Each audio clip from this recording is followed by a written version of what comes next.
παπί. Αν θα πάει η μπάλα.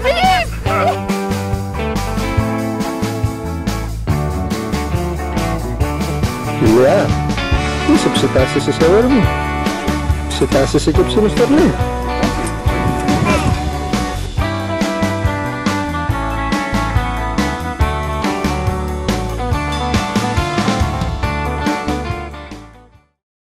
Κάπως έτσι λοιπόν μεγάλωσα, ταξιδεύοντας οικογενειακώς σε όλη την Ελλάδα με ένα Mitsubishi L300, ενώ η Αγγελική... Εγώ δεν μεγάλωσα έτσι, αλλά ήταν κάτι που ήθελα πάντα να κάνω. Ήθελα να ταξιδέψω με βανάκι για την ανεξαρτησία που σου δίνει. Έτσι αγοράσαμε ένα Toyota Hi-Ace του 1989, ακριβώς από τότε που είναι και τα βίντεο αυτά, όλος τυχαίως. Αυτό όμως είναι 4x4 και το ταξίδι της ανακατασκευής ξεκινάει. Αυτό είναι το πριν. Κάντε υπομονή λίγους μήνες και θα δείτε και το μετά.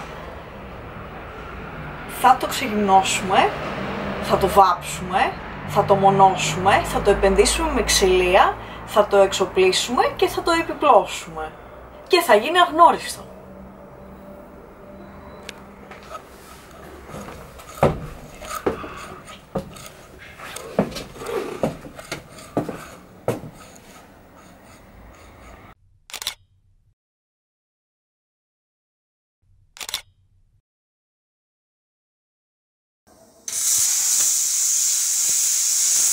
Στη μια πλευρά βάλαμε παράθυρα, όχι μόνο για να φωτίσουμε το χώρο διαβίωσης, αλλά κυρίως για να μπορεί ο οδηγός να ελέγχει τη δεξιά πλευρά του αυτοκινήτου, εκεί που ο καθρέφτης δεν βλέπει.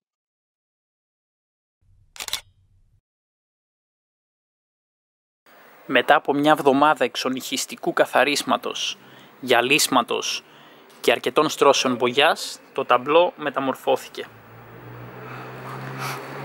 Αλλάχτηκε το ψυγείο του καλοριφέρ, τα αφρολέξ όλα, τα σωληνάκια των ιαλοκαθαριστήρων και όλα είναι πεντακάθαρα και χωρίς κουριές τώρα πια. Μόλις έφτιαξα και φίλτρο καμπίνας για να αναπνέουμε πιο καθαρό αέρα και να μην ξαναβρωμίσει τόσο το ταμπλό. Έχει ανοξίδωτη σίτα και ένα λεπτό διάτριτο αφρολέξ από κάτω. Οι πόρτες του οδηγού και του συνοδηγού είναι το μόνο πράγμα στο αμάξι που δεν έχουμε ανοίξει ακόμα. Πρέπει να ανοιχτεί και αυτό, τι σόγια να κατασκευή κάνουμε. Για να δούμε τι θα βρούμε και εδώ μέσα.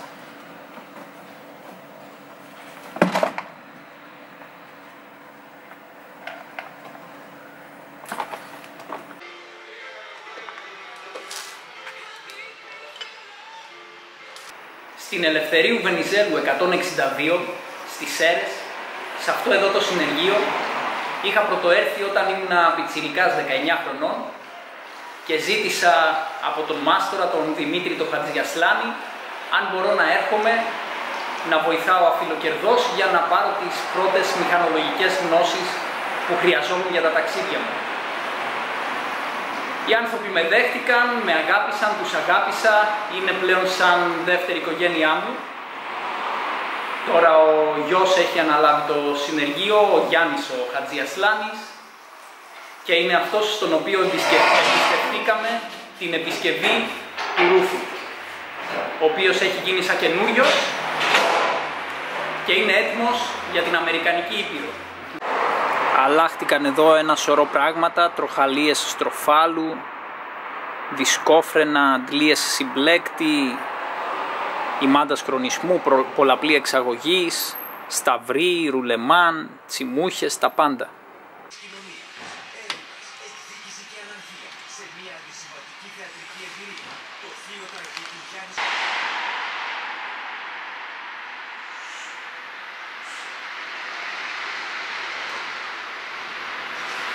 Για φέρε ένα σταυρό κατσάβιδο.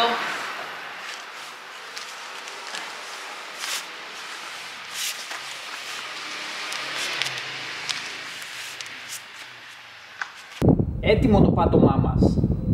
Κόψαμε τους θόλους για τις ρόδες, όλες τις καμπύλες και τώρα έχουμε πάτωμα για να χτίσουμε πάνω του όλα τα έπιπλα.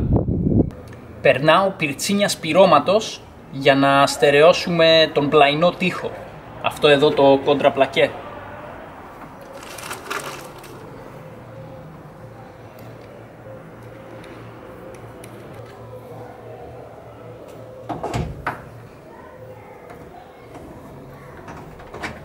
Έτοιμο κι αυτό. Εργοτάξιο το έχουμε κάνει. Περνάμε τα καλώδια. Από εδώ για εναλλασσόμενο ρεύμα, από εδώ για συνεχές ρεύμα. Όλα με προστατευτικά καλωδίων, για να μην δαρθεί κανένα καλώδιο και έχουμε βραχικύκλωμα. Βάζω μέσα αυτόν εδώ το κίτρινο σπάγκο, μέσα στα προστατευτικά, στα σπιράλ. Οπότε μπορώ να περνάω καλώδια, άμα θέλω να περάσω κι άλλο καλώδιο εδώ ας πούμε, μέσα στο σπιράλ. Το δένω στην άκρη του σπάγκου, το τραβάω το σπάγκο από την άλλη και το περνάω εύκολα. Κατά τα άλλα χρησιμοποιούμε ατσαλίνα, σύρμα για να οδηγήσουμε τα καλώδια εκεί που θέλουμε και να περάσουν μέσα από λούκια του αυτοκινήτου που μας βοηθάνε σε αυτό. Έλα, τράβα την ατσαλίνα.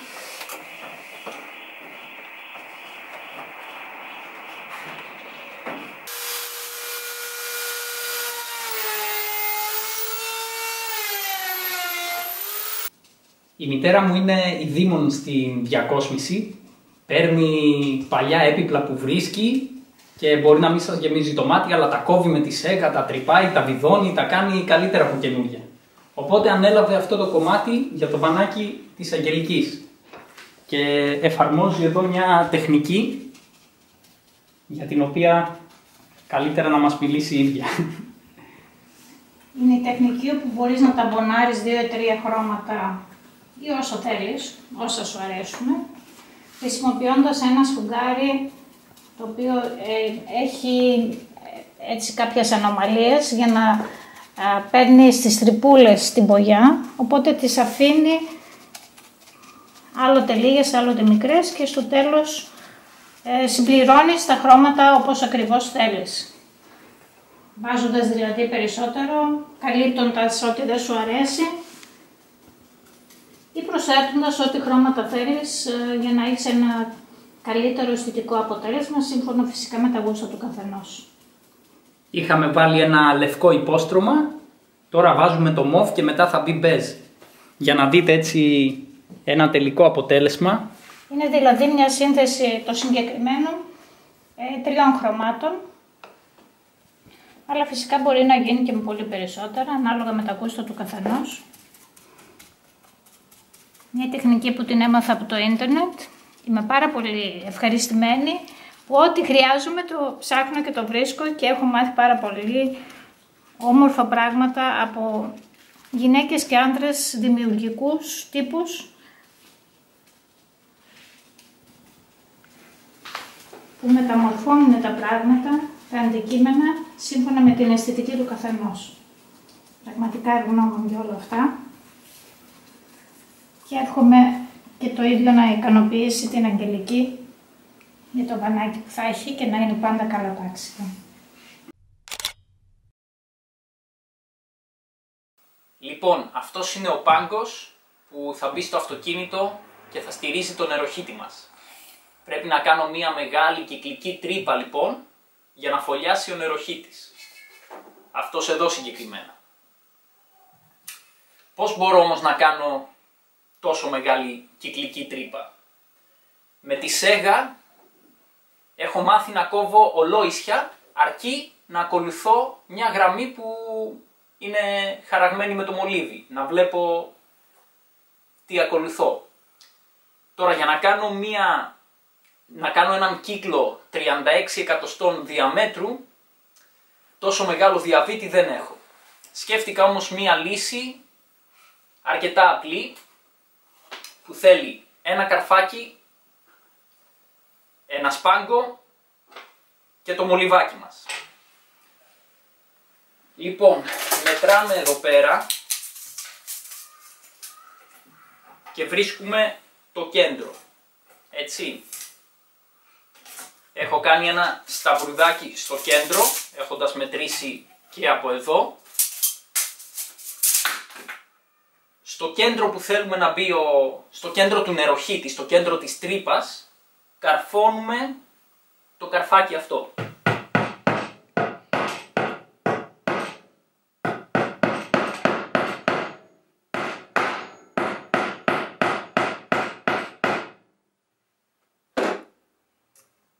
Τώρα, μάλλον από το καρφάκι, έτσι σαν επιβεβαίωση, μετράω την ακτίνα 36 δια 2, 18 είναι η διάμετρος, 18 εκατοστά. Και εκεί πέρα κάνω μία γραμμή.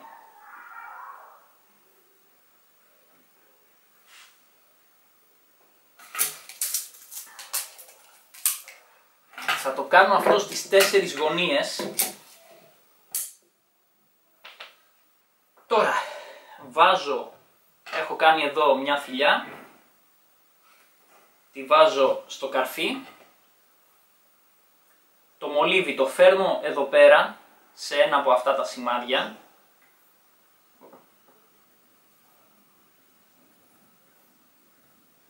και κάνω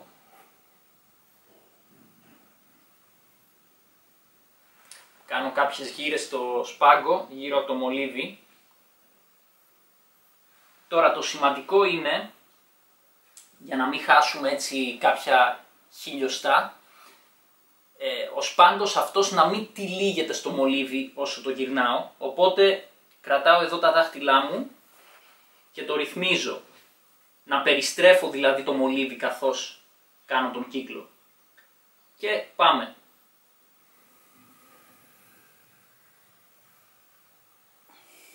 Πέρασα σχεδόν από εδώ, πρέπει λίγο να τον κλείσω τον κύκλο.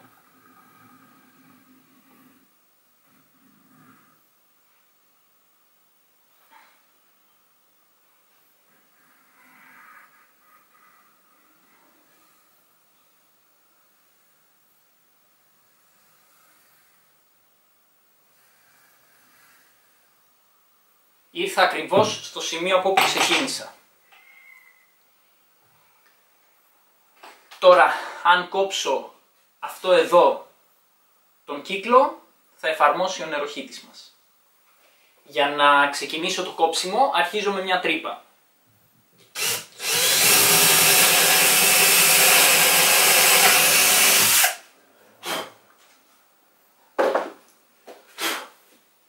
Αυτό μου δίνει πρόσβαση για να μπει η μύτη της σέγας. Και τώρα κάνω το κόψιμο, ακολουθώντας τη γραμμή αυτή.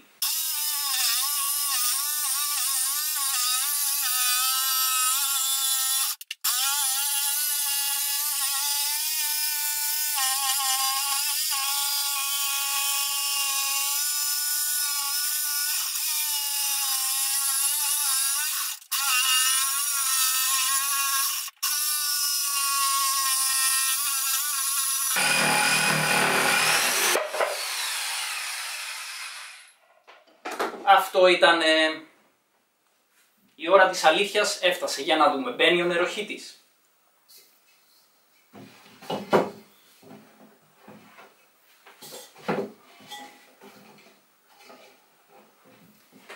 Θέλει λίγο ακόμα φάγωμα από ό,τι φαίνεται. Μπαίνει, αλλά αφήνει ένα μικρό κενό. Τώρα αυτό θα το φάω λίγο ακόμα και θα είναι έτοιμο. Τέλεια. Το δύσκολο στην κατασκευή επίπλων για ένα βανάκι είναι ότι σε αντίθεση με ένα σπίτι, το βανάκι δεν έχει ίσχυες επίπεδες επιφάνειες, οπότε κοιτάξτε πόσα κοψίματα χρειάζεται ένα απλό κομμάτι ξύλου. Αυτό απαιτεί ένα σωρό μετρήσεις, πατρών και αμέτρητες πρόβες. Ο Ηλίας κατασκευάζει τα έπιπλα και εγώ τα βάφω.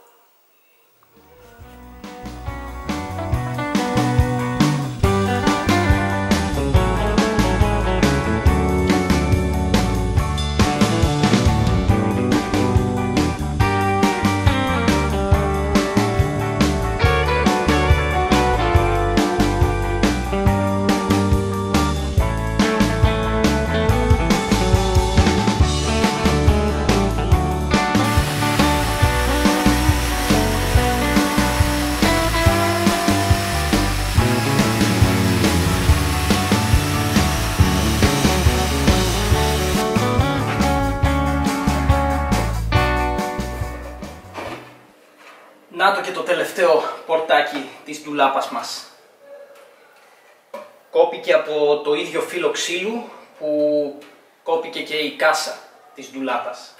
Είναι αρκετά δύσκολο, θέλει συγκέντρωση για να κοπούν όλα σωστά, αλλά τα καταφέραμε. Ωραία δεν έγινε? Τελείωσε, κόπηκαν όλα ακριβώς έτσι με τις καμπύλες τους και η Αγγελική το έβαψε κιόλας. Είναι έτοιμο λουστραρισμένο για να μπουν τα πορτάκια τώρα. Αυτό το έπιπλο είναι ό,τι πιο πολύπλοκο έχουμε φτιάξει. Έχει 4 ντουλαπάκια γύρω-γύρω. Έπρεπε να κόψω εδώ μια τεράστια στρογγυλή τρύπα για τον νεροχύτη. Βλέπετε πόσα κοψίματα έχει γύρω-γύρω για να ακολουθήσει το σχήμα του αυτοκινήτου. Και ακόμα και μέσα, για να χωρέσουν όλα, ήταν άθλος. Ο πίνακας του εναλλασσόμενου ρεύματος, το φίλτρο νερού, το ηχείο, όλα είναι στο χιλιοστό, για να εκμεταλλευτούμε όσο γίνεται περισσότερο το χώρο γύρω από τον νεροχύτη. Μου πήρε μέρες να το ολοκληρώσω και να το κάνω έτσι όπως θέλω. Ο πατέρας μου είναι από τους παλιούς ηλεκτρονικούς στην Ελλάδα. Από το 70 ήταν ραδιοπειρατής κιόλας, με πειρατικό σταθμό δηλαδή. Από το 79 άνοιξε αυτό το εργαστήριο, το οποίο τώρα έχει κλείσει. Οπότε πάντα τον συμβουλεύουμε για τα θέματα ηλεκτρικά και ηλεκτρονικά, αφού τα ξέρει πολύ καλά. Και τώρα κάνουμε το ηλεκτρολογικό σχέδιο. Άρα τώρα η γείωση δεν θα ταξιδεύει στα καλώδια, δηλαδή καλώδια να έχω μόνο με φάση και ουδέτερο, έτσι. Ναι, βέβαια. Θα μπορείς να χρησιμοποιήσεις το σασί του αυτοκινήτου σαν ένα μεγάλο καλώδιο, δηλαδή, που ενώνει όλες τις γειώσεις. Μόλις παρέλαβα το ηλεκτρολογικό υλικό για το εναλλασσόμενο κύκλωμα, δηλαδή το ρεύμα που είναι όπως αυτό που έχουμε στο σπίτι, στο οποίο θα συνδεόμαστε όταν έχουμε πρόσβαση, δηλαδή θα συνδέουμε το βανάκι όταν είμαστε σε κάποιο σπίτι ή σε κάποιο κάμπινγκ, με αυτό εδώ το καλώδιο. Τώρα φτιάχνω το καλώδιο με τις πρίζες αυτές. Παρέλαβα και τον πίνακά μας, θα βάλω τις ασφάλειες μέσα, έχω σχεδιάσει το κύκλωμα, αντιηλεκτροπληξιακό επίσης, θα γίνουν όλα σωστά. Οπότε έχω πολλή δουλειά τώρα. Λοιπόν, είμαστε πολύ χαρούμενοι, αν και είναι 25η Μαρτίου, εμείς είμαστε σταθερά εδώ και εργαζόμαστε, όπως κάθε μέρα, Σαββατοκύριακα, αργίες, αλλά μόλις ολοκληρώσαμε την εγκατάσταση του εναλλασσόμενου ρεύματος στο αυτοκίνητο, δηλαδή το ρεύμα που έχετε και στα σπίτια. Όταν συνδέσουμε αυτό το καλώδιο, έχουμε και εμείς ρεύμα στο αυτοκίνητο, όπως και στο σπίτι. Αυτό εδώ το λαμπάκι μάλιστα έχω εγκαταστήσει 2 λαμπάκια, μπορείτε να δείτε. Αν ανάβει το κόκκινο σημαίνει ότι έχουμε αντίστροφη πολικότητα για λόγους ασφαλείας, δηλαδή δουλεύει μια χαρά το ρεύμα, αλλά για να είμαστε πιο προφυλαγμένοι από ηλεκτροπληξία γυρνάμε ανάποδα την πρίζα. Όταν το πράσινο ανάβει σημαίνει ότι είμαστε σωστά και έχουμε και γείωση, αυτό σημαίνει το πράσινο, ground check. Εδώ πέρα βλέπουμε το βολτάζ που μας φέρνει το καλώδιο. Εδώ μπορούμε να επιλέξουμε από πού οι πρίζες, που είναι 3 στο αυτοκίνητο συνολικά, θα παίρνουν ρεύμα. Κοιτάξτε τώρα, εδώ άμα το γυρίσω στο main, θα παίρνει από το καλώδιο. Έτσι, έχουμε αυτό εδώ για δοκιμή. Να το, δουλεύει. Τώρα τι γίνεται, γιατί το έκανα αυτό. Από την άλλη μεριά, αν δεν παίρνει από το καλώδιο, βλέπετε παίρνει από το inverter. Γιατί στο μεγαλύτερο μέρος της Αμερικανικής Υπήρου χρησιμοποιούν 110 volts, όχι 220 που έχουμε εμείς εδώ. Οπότε, όλες μας οι συσκευές είναι ευρωπαϊκές βέβαια, χρησιμοποιούν 220. Άρα, αν εκεί έχει 110 και το καλώδιο, αν μας φέρνει 110, πρώτα απ' όλα θα το δούμε εδώ, στο βολτόμετρο. Αν για κάποιο λόγο έχουμε μια συσκευή η οποία δουλεύει με 110 επειδή την αγοράσαμε από την Αμερική, το γυρίζουμε αυτό στο main. Αν θέλουμε να βάλουμε τις δικές μας τις συσκευές που χρησιμοποιούν 220, το γυρίζουμε από την άλλη μεριά, στο inverter. Και έτσι έχουμε πάντα 220 στις πρίζες. Ή 110 αν μας φέρνει το καλώδιο.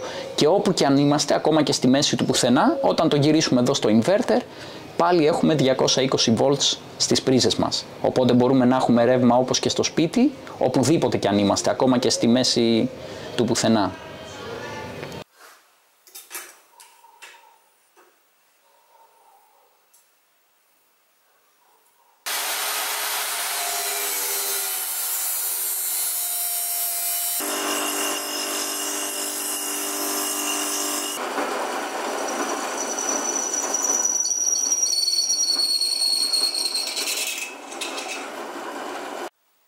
Το ένατο τραπέζι μας είναι έτοιμο. Είναι αυτό εδώ το μεγάλο που θα έχει 3 χρήσεις. Εκτός από τραπέζι, όταν χαμηλώνει θα ενώνεται με το καναπέ και θα γίνεται διπλό κρεβάτι. Και εκτός από αυτό θα το βγάζουμε έξω, θα το γυρνάμε ανάποδα όπως το βλέπετε και τώρα και θα γίνεται ράμπα για να ανέβει μοτοσικλέτα στο βανάκι όταν χρειάζεται. Γι' αυτό έχει ήδη και κάποιες ροδιές, είναι επειδή το δοκιμάσαμε. Είναι πολύ χοντρό ξύλο, κόντρα πλακέ 27 χιλιοστά, οπότε αντέχει άνετα τα 150 κιλά της μοτοσικλέτας. Έφτιαξα πόδια από ανοξίδωτη σωλήνα, έφτιαξα βάσεις ανοξίδωτες επίσης, τις οποίες τις παρήγγειλα κομμένες με λέιζερ, σχεδιάστηκαν δηλαδή και τις σχεδίασα και τις έκοψαν στο εργοστάσιο. Τα πόδια κρατιούνται, βλέπετε εδώ πέρα, οπότε όταν γυρίσει ανάποδα δεν πέφτουνε. Τα ανοίγουμε, έχουν αντιρρίδες, τσακ, εδώ κουμπώνουνε, τώρα είναι σταθερά. Και μάλιστα εδώ πέρα μπορούμε να ρυθμίσουμε το ύψος, ώστε αν το έδαφος είναι ανώμαλο, όταν έχουμε το τραπέζι έξω από το βανάκι, να μην κουνιέται το τραπέζι. Μπορούμε κάθε πόδι να το ρυθμίσουμε.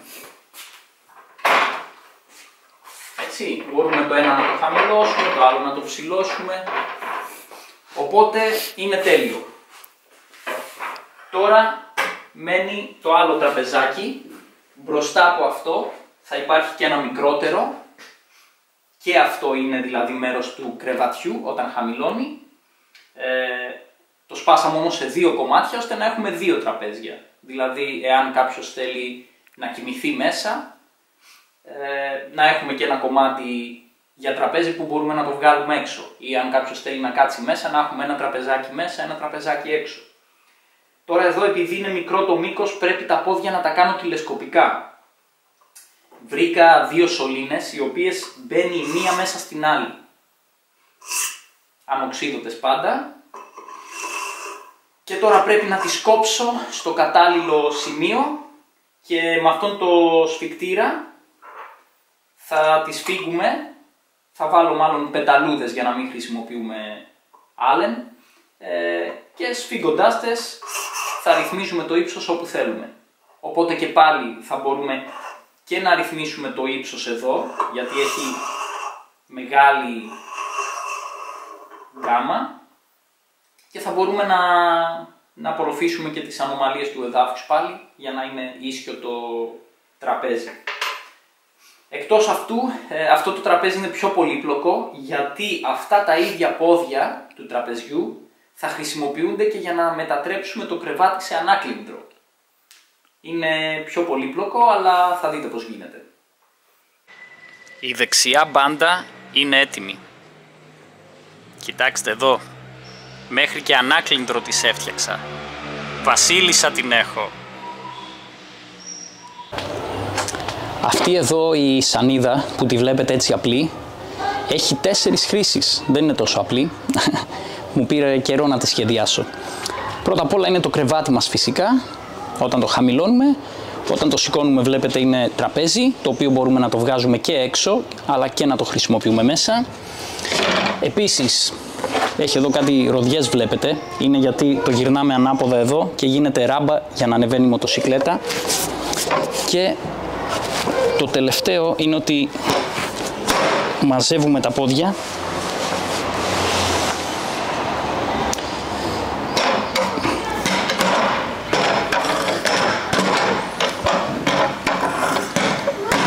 Και τώρα έχει γίνει μια ωραιότατη ράμπα για να επισκευάζουμε το αυτοκίνητο.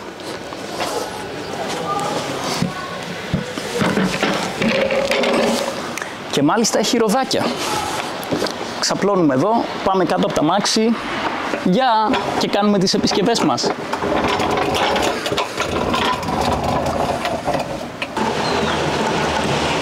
Μόλις σύνδεσα τον θερμοσύφωνα της Helional, η οποία μάλιστα είναι και ελληνική εταιρεία, εδώ κατασκευάζονται αυτοί και είναι ανοξίδωτος ναυτιλιακός θερμοσύφωνας, τον σύνδεσα με το σύστημα ψήξης του κινητήρα. Εδώ μπορείτε να δείτε αυτές τις σωλήνες, οι οποίες έρχονται από τον κινητήρα μας και ουσιαστικά όσο οδηγούμε ζεσταίνεται το νερό δωρεάν, χωρίς να ξοδεύουμε καμιά μορφή ενέργειας, χρησιμοποιώντας απλά τη θερμότητα του κινητήρα.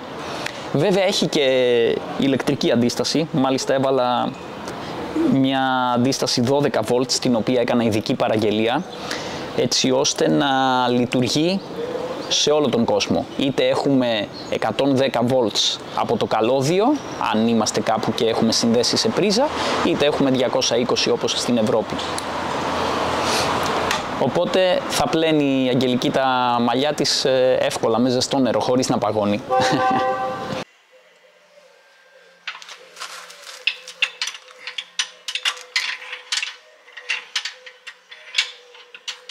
Μεγάλη μέρα η σημερινή.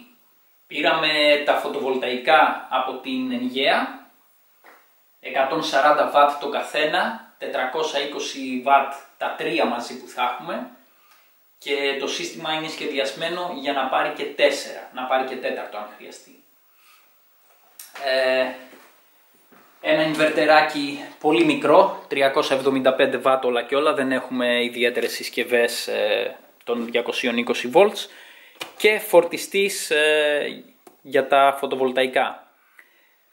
Αλλά το σημαντικότερο είναι ότι σήμερα έφτασε και η μπαταρία λιθίου από την Κίνα, που την παραγγείλαμε πριν 2 μήνες και.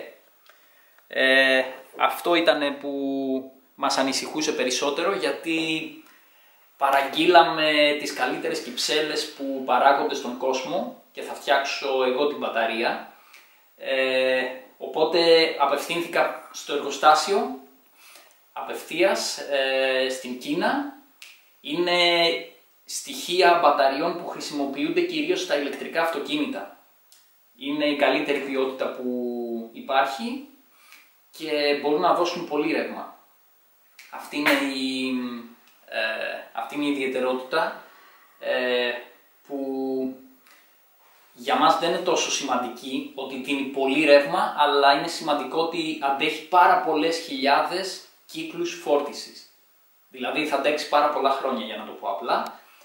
Και επίσης είναι ιδανικές κυψέλες για κινητές εφαρμογές, για αυτοκίνητο. Δεν είναι, εντάξει, για ένα σπίτι δεν είναι τόσο σημαντικό, αλλά για εμάς είναι πολύ σημαντικό ότι είναι, βλέπετε, είναι τεράστιες, έχουν μη 10 πόλους, πολύ χοντρούς πόλους δηλαδή, οπότε δεν έχουν πρόβλημα από κραδασμούς. Και επιτέλους, μετά από 2 μήνες και, τις παραλάβαμε και τώρα θα φτιάξω την μπαταρία λιθίου. Είναι κάτι πολύ εξελιγμένο, δεν το έχω ξανακάνει, αλλά έχω διαβάσει, κάνα 2 μήνες διάβαζα για αυτό το πράγμα, πιστεύω να τα καταφέρουμε. Το πρώτο πράγμα που πρέπει να κάνω για να προετοιμάσω τις κυψέλες που αγοράσαμε για να φτιάξουμε την μπαταρία μας είναι το λεγόμενο top balancing. Παραλύλισα τις κυψέλες και τις δίνω 3,65 volts από το τροφοδοτικό μας για όση ώρα τραβάνε ρεύμα. Τώρα τραβάνε μόλις μισό αμπέρ. Όταν μηδενιστεί το ρεύμα που τραβάνε, σημαίνει ότι είναι πλήρως φορτισμένες.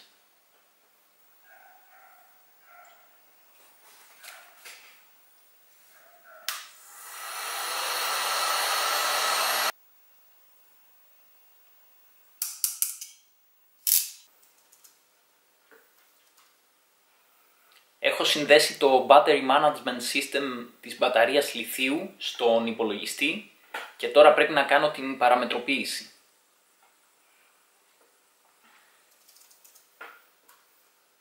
Φτιάχνω τα καλώδια της μπαταρίας. Χοντρά 50 τετραγωνικά χιλιοστά.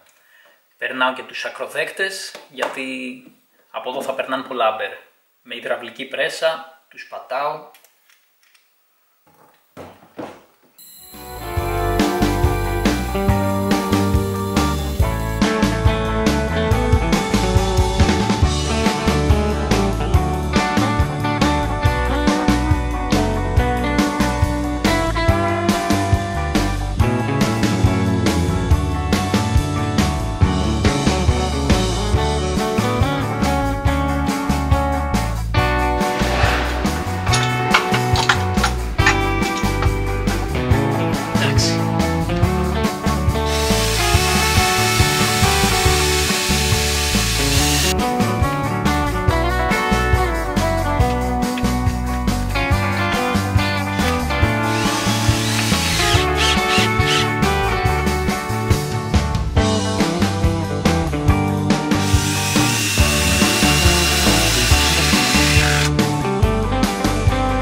Πριν εγκαταστήσουμε τα αξεσουάρ στη Σχάρα, κάναμε ένα τελευταίο καλό πλύσιμο για να φύγουν τα ρινίσματα, οι λάσπες και όλες οι βρωμίτσες.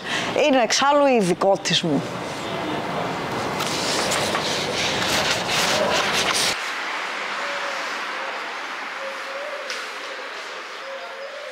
Μετά το πλύσιμο έχει και τρίψιμο, με ειδική αληφή για ανοξίδωτα, για να λάμπουν. Κοιτάξτε πως λάμπουν, από τον ειδικό. Εδώ βλέπουμε την τελική δοκιμή στα 110 βολτ.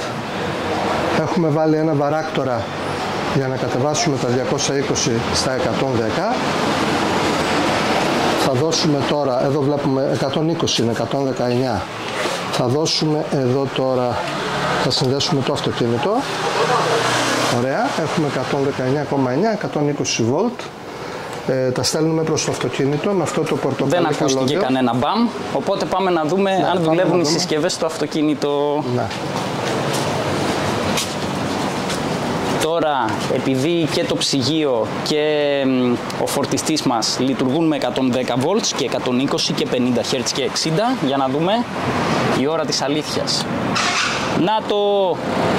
Έχει φως, δείχνουν οι ενδείξεις, άρα το ψυγείο λειτουργεί άψογα. Για να δούμε και το φορτιστή μας. Αν φορτίζουν οι μπαταρίες. Ναι, πρέπει να φορτίζουν και οι μπαταρίες από το καλώδιο. Να το, λειτουργεί και ο φορτιστής μας. Τέλεια. Αυτή είναι τώρα λοιπόν η προσομοίωση. Φαίνεται ότι στην Αμερικανική Ήπειρο θα λειτουργούν όλα ρολόι και μετά 110 ή 120 volts. Μόλις εγκαταστήσαμε με τον πατέρα μου το VHF, τον ασύρματο δηλαδή, και τώρα θα κάνουμε το συντονισμό της κεραίας. Έχουμε εδώ πέρα ένα στασιμόμετρο αναφοράς, πολύ καλό. Και βλέποντας εδώ το βελάκι προς τα δεξιά, βλέπουμε πόσα βατ εκπέμπουμε με την κεραιούλα. Βλέπουμε εδώ στην επάνω κλίμακα 11-12 βατ έξοδο. Τώρα γυρνάμε να δούμε πόσα από αυτά επιστρέφουν πίσω. Αυτό εξαρτάται από το μήκος του καλωδίου της κεραίας. Μόλις 1 βατ, 2. Οπότε έχουμε επιστρεφόμενα της τάξης του 10%. Είναι πολύ καλή μέτρηση. Πολύ καλή απόδοση της κεραίας. Τέλεια, οπότε κόψαμε το καλώδιο στο κατάλληλο μήκος για να κάνουμε και ένα τεστ αν λειτουργεί ο ασύρματος. Δοκιμή. Ο Ηλίας δεν έχει εμπειρίες με αυτά. Τώρα που φτάει. Μπράβο! Καλά ταξίδια και σε εσάς και σε εμάς. Καλό τάξιδο. Θα κάνετε μια δήλωση. Καλά ταξίδια σε εμάς. Ελπίζουμε να κάνουμε πολλά χρόνια να γυρίσουμε. Για το καλό καλό. σκοπό όμως. Και να μην σας τύχουν αναποδιές.